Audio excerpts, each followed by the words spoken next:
अब ये वाला अगर चैप्टर आपको समझना है,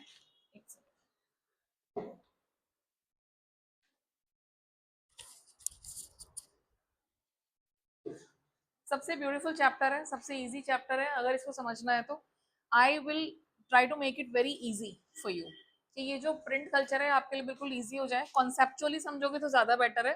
and that is the main thing. अब ये देखो, सबसे पहले ये समझना है, पहला जो क्वेश्चन आता है आपका वो ये है कि चाइना में प्रिंट कल्चर कैसे आया। देखो पहले क्या होता था, पहले होती थी मैन्यूस्क्रिप्ट्स, लोग हाथ से लिखते थे। जो स्क्राइब्स होते हैं, स्क्राइब समझते हो, जो हाथ से लिखते हैं उन्हें स्क्राइब्स कहते हैं। कई बार आपके एग्जाम्स में भी स्क्राइब मिलता है, जब किसी को फ्रैक्चर वगैरह हो जाता है ना हाथ में, तो उसे भी स्क्राइब मिलता है। तो पहले के टाइम में लोग हाथों से क्या करते थे, किताबें लिखते थे। अब अगर हाथों से एक एक किताब लिखनी हो और उसको भी तुम इतना खूब सजाओगे, उसमें बॉर्डर्स बनाओगे, एक एक वर्ड को हाईलाइट करोगे, तो कितना टाइम लगेगा एक बुक को बनाने में? काफी टाइम लगेगा, महीने सालों लग जाते थे। और उसके बाद एक बुक मतलब 200-250 पेज लिखना, उसकी फिर बारीकियां, कैलीग्राफी करना, बहुत स्टाइलिश लिखा जाता था, ये नहीं कि सिंपल सिंपल लिख दिया। तो एक रॉयल वर्कशॉप होती थी। क्या होती थी? Royal workshop. और ये बुक्स भी बहुत महंगी होती थी, तो लोग तो अफोर्ड कर नहीं सकते। तो क्या कॉमन पीपल उस समय पढ़ पाते थे? भाई जब आपके पास कुछ मटेरियल ही नहीं होगा पढ़ने के लिए, तो वो तो आपको मिलेगा नहीं। अब ओरली ट्रांसमिट होती है चीजें, आपको सिर्फ वर्बली बताया जाता है कि भाई रामायण में लिखा हुआ है, महाभारत में लिखा है, बाइबल में ये लिखा हुआ है, लाइक दैट।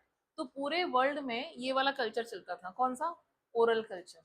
तो जो मेजोरिटी है पॉपुलेशन, वो बेचारी जो तुम कहोगे वो मान लेंगे, है ना।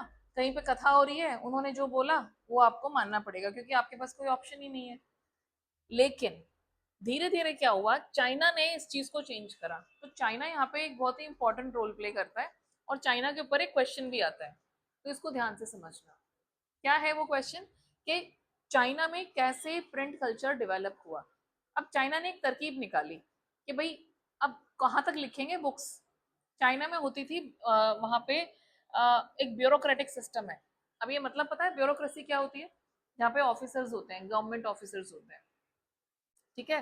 तो अब उसकी एग्जाम होती है, इंडिया में भी होती है ना सिविल सर्विस एग्जाम, यूपीएससी की जो एग्जाम होती है, ऐसी एग्जाम होती थी कहाँ पे? चाइना में। अब इतने सारे लोग जो एग्जाम देंगे, उन्हें क्या चाहिए? बुक्स चाहिए ना, या आप उन्हें बस बोल बोल के ही समझा दोगे? वो तो पॉसिबल है नहीं। तो अब इतनी सारी बुक्स कैसे लिखोगे आप? उसमें तो बहुत सारे लोग अपीयर करते हैं। देखो जॉब तो कुछ थाउजेंड्स को ही मिलेगी, बट अपीयर तो बहुत सारे करेंगे। और चाइना की पॉपुलेशन तो आपको पता है शुरू से ही ज्यादा है, इंडिया की तरह, ठीक है। तो ब्यूरोक्रेटिक सिस्टम की वजह से इन्होंने एक आइडिया निकाला। क्या करा इन्होंने?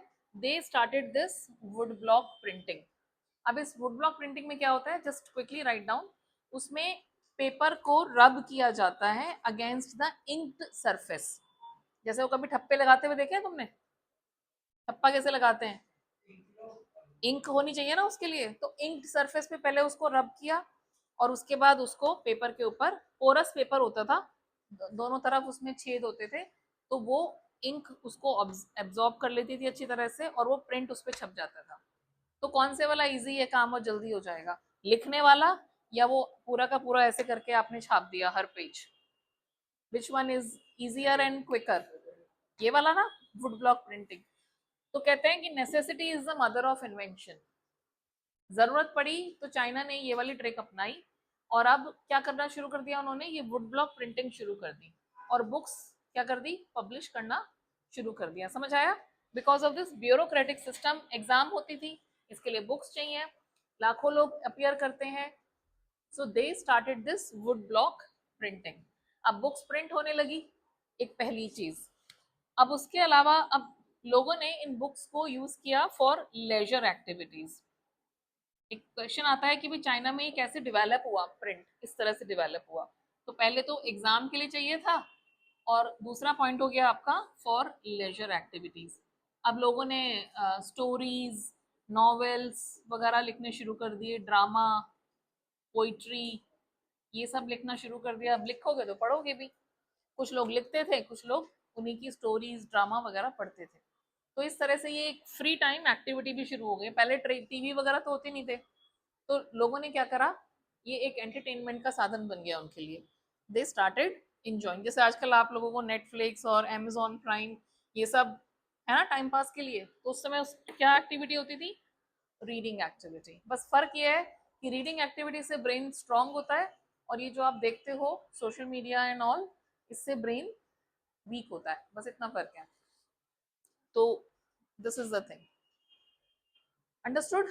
तो इस तरह से चाइना में दिस प्रिंट कल्चर इवॉल्व्ड।